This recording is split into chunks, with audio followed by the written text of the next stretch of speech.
Gravity ઇન્સ્ટિટ્યૂટમાં તમારું સ્વાગત છે.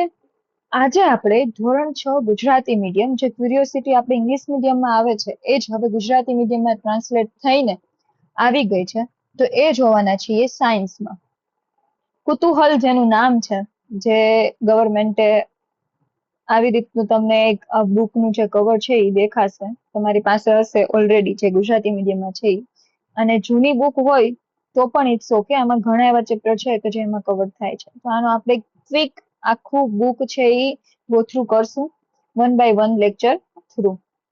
કુતૂહલ નામની બુક છે તમારી, ક્લાસ 6. આ જોઈ લો, એના ફ્રન્ટ પેજીસ છે. હવે આપણે ચેપ્ટર 1 થી શરૂઆત કરશું. પેલા જો આ છે તમારું, એ અનુક્રમણિકા આપી છે. કેટલા ચેપ્ટર છે તો કે તમારે કુલ 12 ચેપ્ટર છે. આ 12 ચેપ્ટર માંથી આપણે 1 by 1 ચેપ્ટર જોશું, એના પ્રેક્ટિસ ક્વેશ્ચન આન્સર પણ જોઈ લેશું, એટલે તમને કોઈ પણ જાતનો પ્રોબ્લેમ આવે નહીં.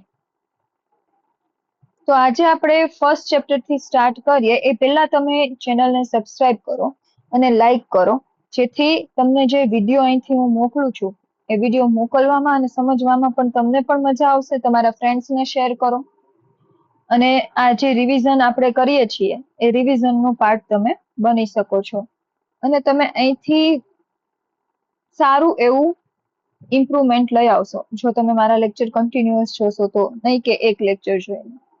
ઠીક છે, ચલો પ્રકરણ 1 એટલે કે ચેપ્ટર 1 થી શરૂઆત કરીએ. The wonderful world of science, વિજ્ઞાનની અદ્ભુત દુનિયા. વિજ્ઞાનની અદ્ભુત દુનિયા શું કીધું છે ચાલો જોઈએ. આપણે મનુષ્યો હંમેશા આપણી આસપાસની દુનિયા વિશે ઉત્સુક રહ્યા છીએ.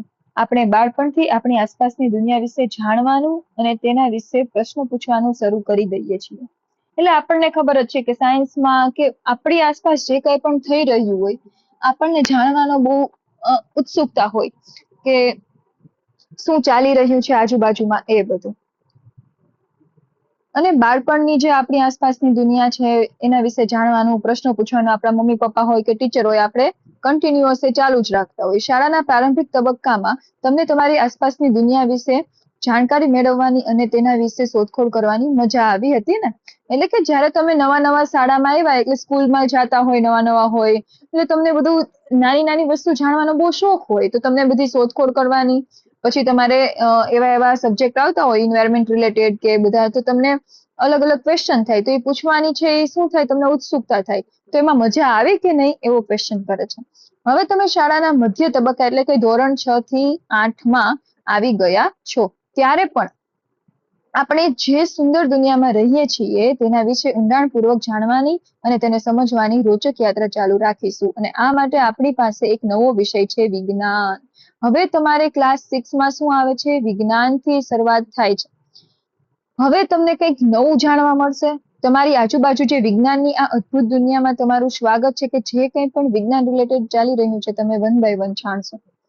વિજ્ઞાન આપણે જે દુનિયામાં રહીએ છીએ તેને સમજવા અને આ બ્રહ્માંડ એટલે કે યુનિવર્સના રહસ્યને ઉજાગર કરવા માટે વિચારણા, અવલોકન અને કાર્ય કરવા માટેની એક રીત છે.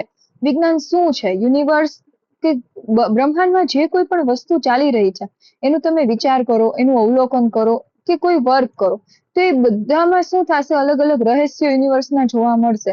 તો એ દુનિયા છે એ શું છે, વિજ્ઞાનથી જ આખી બનેલી છે.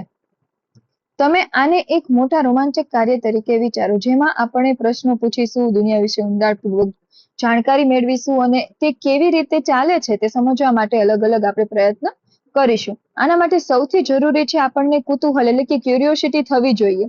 તેના પરથી જ આ પુસ્તકનું શીર્ષક છે કુતૂહલ રાખવામાં આવ્યું છે. કુતૂહલ એટલે કે ક્યુરિયોસિટી. જ્યારે પણ તમે કોઈ નવી વસ્તુ જાણવાની કોશિશ કરો તો એને ક્યુરિયોસિટી થઈ કહેવાય. શું કહેવાય, કુતૂહલ થયું કહેવાય. તમને પછી ક્વેશ્ચન થવાનું શરૂ થશે એ બધું. એટલે આ તમને જે કંઈ પણ આપ્યું છે એ શું આપ્યું છે, કે વિજ્ઞાન રિલેટેડ વસ્તુ આપી છે. વિજ્ઞાન એટલે શું એ ક્વેશ્ચન થાય તો તમને આવી રીતે આન્સર મળી શકે. વાત રેતીના નાના કણના અભ્યાસની હોય કે મોટા મોટા પર્વતોની, ઘાસના નાના તણખલાની હોય કે મોટા જંગલની, તેમાં હંમેશા કંઈક નવું અને રોમાંચક જાણવાનું હોય છે. એટલે કે કોઈ નાના રેતીના કણ હોય, એનાથી માંડીને કોઈ મોટા પર્વત હોય, ત્યાં બધે ક્યાં કંઈક ને કંઈક સાયન્સ એટલે કે વિજ્ઞાન રહેલું છે. પછી ઘાસના નાના નાના તણખલા હોય કે મોટા મોટા ફોરેસ્ટ જંગલો હોય, તો બધે છે એ કંઈક રોમાંચક જાણવા જેવું અને કંઈક નવું હોય તો એ બધું સાયન્સ રિલેટેડ છે. શું તમને ક્યારેય રાત્રે આકાશ તરફ જોઈને આશ્ચર્ય થયું છે કે આ તારા શા માટે ટમટમે છે? શું ક્યારેય એવું તમને થયું છે કે તમે આકાશ તરફ જોતા હોય તો થાય એવું કે તારા શું કામ આટલા બધા ટમટમતા હશે, ચમકતા હશે? કે કોઈ ફૂલને ખીલતા જોઈને એવું વિચાર્યું છે કે તેને કેવી રીતે ખબર પડે છે કે ક્યારે ખીલવાનું છે? જેવી રીતે આપણે પણ હ્યુમન બીઈંગ છે, આપણા માણસોનો ગ્રોથ થાય છે, એમ ફૂલ પણ ગ્રોથ કરતું હોય છે. હવે ખીલે છે તો એને ખીલવાની કેમ ખબર પડતી હશે? એવા પણ ક્વેશ્ચન થાય. આ તો આવી અનેક અજાયબીઓમાંના થોડા જ ઉદાહરણ છે. આવી ઘણી એવી વસ્તુ છે કે આપણી આજુબાજુ થતી હોય, આપણે લોટ્સ ઓફ ક્વેશ્ચન થાય કે આ કેવી રીતે થાય છે. વિજ્ઞાન આપણને આવી અજાયબીઓના રહસ્યો પરથી પડદો ઉઠાવવામાં મદદ કરે છે. એટલે આ બધાની પાછળ સાયન્સ રહેલું હોય છે. એટલે વિજ્ઞાન છે આપણને શું કરશે, આ જેટલી પણ અજાયબી છે, જેટલા પણ તમને ક્વેશ્ચન થાય છે, એની પાછળના કંઈક રહસ્ય હશે તો એને શું કરશે, પડદો ઉઠાવવામાં મદદ કરશે. વિજ્ઞાનની મજાની વાત એ છે કે એ દરેક જગ્યાએ મહાસાગરની ઊંડાઈથી લઈને આકાશની વિશાળતા સુધી, રસોડામાં બનતી રસોઈથી લઈને રમતના મેદાનની ઘટનાઓ સુધી, એટલે કે વિજ્ઞાન છે એ બધે છે. મહાસાગરની ઊંડાઈ હોય તો તમને ખબર હોય કે બધા જેટલા પણ પ્લાન્ટ્સ જે અંદર શું કહેવાય ને, સી વીડ્સ કહેવાય, તો એ બધા કઈ રીતે જીવતા રહે છે પાણીની અંદર, તો એ બધાની અંદર સાયન્સ રહેલું છે. એટલે મહાસાગરની ઊંડાઈ કીધી છે. અને અવકાશની વિશાળતા કીધી છે કે આ અવકાશનું જો તમને પિક્ચર આપ્યું છે તો એની વિશાળતા કેટલું વિશાળ છે, એ અનંત છે, પૂરું જ નથી થઈ શકે એમ. અને કોઈ માણસ છે એ એટલું શોધખોળ હજી કરી જ નથી શક્યું કે આ ક્યાં સુધી વિસ્તરેલું છે. તો એ અવકાશની વિશાળતા છે. કે પછી રસોડામાં બનતી રસોઈ હોય, રસોડામાં રસોઈ બનતી હોય, પ્રેશર કુકર આપણે યુઝ કરતા હોય તો એ બધું છે. ઇવન છે આપણે બોઇલિંગ કરતા હોય, કોઈ પણ વસ્તુ ઉકાળતા હોય, એ બધાની પાછળ કંઈક ને કંઈક સાયન્સ રહેલું છે. ત્યાંથી લઈને રમતના મેદાનની ઘટનાઓ સુધી, એટલે રમતના મેદાનમાં પણ ફિઝિક્સ ને બધા રૂલ્સ લાગુ પડે છે, તો એ બધું સાયન્સ જ છે. એટલે આટલું બધું વિશાળ છે એ વિજ્ઞાન છે. વિજ્ઞાનની કેટલીક સૌથી અદ્ભુત એટલે કે અભૂતપૂર્વ શોધો આવી જ અકલ્પનીય જગ્યાઓ પર થઈ છે. એટલે વિજ્ઞાનની ઘણી બધી એવી શોધો કરી છે અત્યાર સુધી, તો એ બધી આવી જ રીતે થઈ છે, આવા ક્વેશ્ચન રિલેટેડ જ.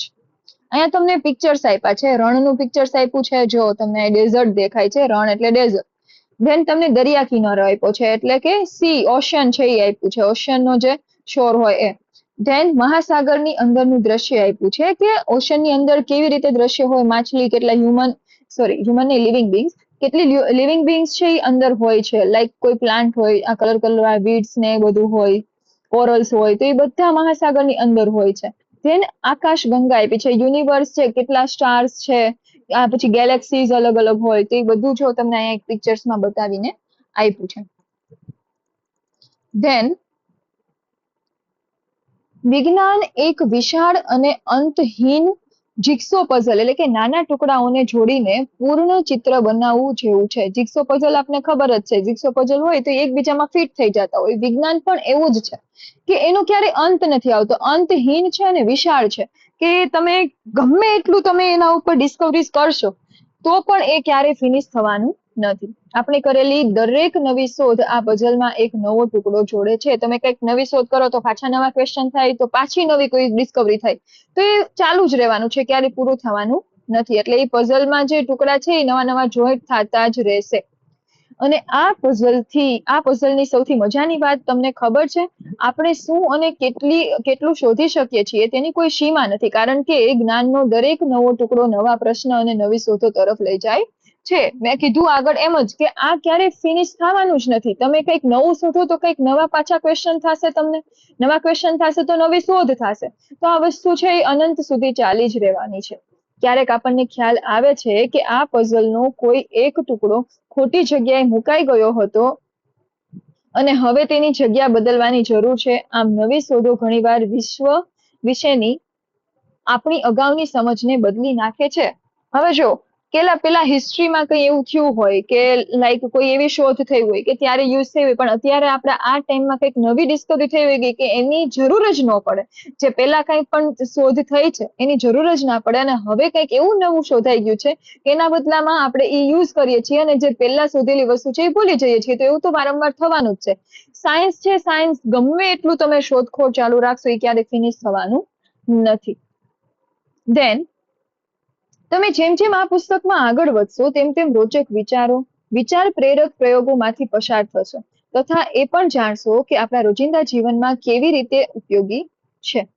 શું છે કે આપણા રોજિંદા જીવનમાં કઈ કઈ રીતે વિજ્ઞાન છે, સાયન્સ છે, તમે જોઈ શકો એ બધું પુસ્તકમાં આપ્યું છે. આ તમને પહેલું ચેપ્ટર છે એ ખાલી પ્રસ્તાવના રિલેટેડ આપ્યું છે કે સાયન્સ શું છે, એનો કઈ કઈ રીતે યુઝ થઈ શકે અને કેટલું વિશાળ બ્રોડ એનું કેટલું છે, જે આ કઈ પણ છે એ બધું એ તમને આપેલું છે. અનુમાન કરો કે આપણે આ રીતે વધુ ને વધુ શોધ કરતા જઈએ તો શું થાય. જો આપણે આવી રીતે વધુ ને વધુ શોધ કરતા જઈએ તો શું થાય. હા, આપણી પેઢી પછી પેઢી આવતી રહી, પણ આપણને ખબર નથી રહેવાની કે આગળ શું થવાનું છે, અથવા કોણ કેટલી શોધ કરવાનું છે. આપણને સમજાતું જશે કે આ બધા વિચારો એકબીજા સાથે જોડાયેલા છે. તો ખબર જ છે આપણને, કોઈ પણ શોધ કરો તો એક ડિસ્કવરી બીજી ડિસ્કવરી સાથે કંઈક ને કંઈક રિલેટ કરતી જ હોય છે. આ પાર્ટમાં આપણે અહીંયા સુધી રાખીએ. સેકન્ડ આપણે પાર્ટમાં છે એ અહીંથી પાછું ચાલુ કરશું, એટલે તમને નાના નાના લેક્ચર હોય તો ઇઝીલી ફટાફટ ફિનિશ થઈ જાય અને વચ્ચે બ્રેક મળી જાય. અહીંયા સુધી રાખીએ છીએ. સબસ્ક્રાઇબ કરો ચેનલને, અને આટલું જે સમજ્યા છો એ પાછું ઘરે એક વખત રિવિઝન કરો એટલે તમને ખ્યાલ આવે. અને આમાં તો જો કે એટલું કઈ યાદ રાખવાનું છે નહીં, આગળ ચેપ્ટરમાં બધું થશે એટલે તમારે યાદ રાખવું પડશે, અને એના ક્વેશ્ચન આન્સર હું પૂછું તો તમારે આન્સર આપવા પડશે. ઠીક છે? અને સબસ્ક્રાઇબ કરી લેજો, તમારા ફ્રેન્ડ્સને શેર કરજો ભૂલતા નહીં. Thank you.